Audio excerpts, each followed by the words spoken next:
Brandon, Kritzter, and Esther Zah. You're on deck. Go ahead. I'm sorry. Good afternoon. It is a pleasure to be here today.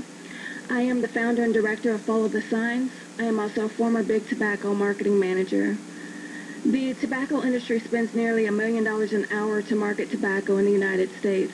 Without tobacco industry support, retailers often cannot afford to provide ongoing discounting to their customers. The tobacco industry offers retailers strict retail contracts, providing them with ongoing discounting, advertising, and other contract incentives in exchange for control of the store's tobacco category.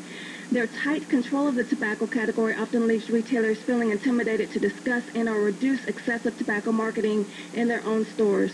The majority of U.S. tobacco retailers are contracted with at least one big tobacco company, and contract noncompliance results in the suspension and or termination of the store's retail contract with the tobacco industry. Due to predatory tobacco industry retail marketing practices, stores located in low-income communities are heavily burdened with excessive tobacco ad and display placement.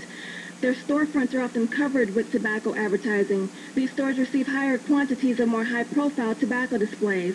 The displays are often merchandised in a manner in which the more addictive brand styles have a higher quantity or better brand visibility on the cigarette display. In addition, these stores receive higher allocations of promotions, which also include a higher allocation of the more addictive brand styles. Flavored tobacco products like cigars, little cigars, and mentholated cigarettes are heavily marketed in these stores. The tobacco industry often enforces no-return policies on tobacco products, meaning retailers must sell all tobacco products in their store or risk losing money. The problem with that is these contracts often require retailers to meet 100% distribution on certain brands that might not sell in the retailer's store. Whatever does not sell will go stale. Expiration codes on tobacco products are difficult for both the retailer and customers to decipher, meaning retailers can sell and customers can consume stale and infested tobacco product.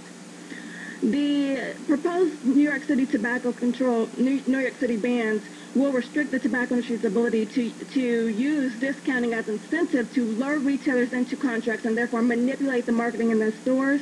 It will allow retailers to place tobacco product in containers or in drawers, which can possibly keep tobacco fresh for longer periods of time for those adult smokers that enjoy using tobacco. And in addition, these bans will restrict the tobacco industry's ability to heavily discount, advertise, and promote more addictive products to low-income residents that might not have adequate health insurance to help them to survive a smoking-related disease.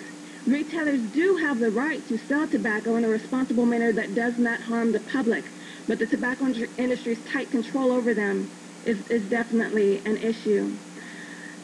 As a tobacco industry manager, I sit here today sacrificing my own well-being, knowing that the tobacco whistleblowers before me have had their lives threatened. These laws are well justified and they will save lives. Thank you. And it was whispered to me that you did not state your name for the record. So before you begin your testimony, you must also always do that. So okay. Please, your name? Tanisha Wright. Thank you. You still work in this field? No, I'm a former. Oh, former. Okay, yeah. And so because I thought you were, putting yourself at great risk by being here, but you bring up a wonderful perspective that it is really going to inform what we do here. So I think this gets the best panel so far. I think that's just what I say. Okay, thank you. Thank you all for your testimony.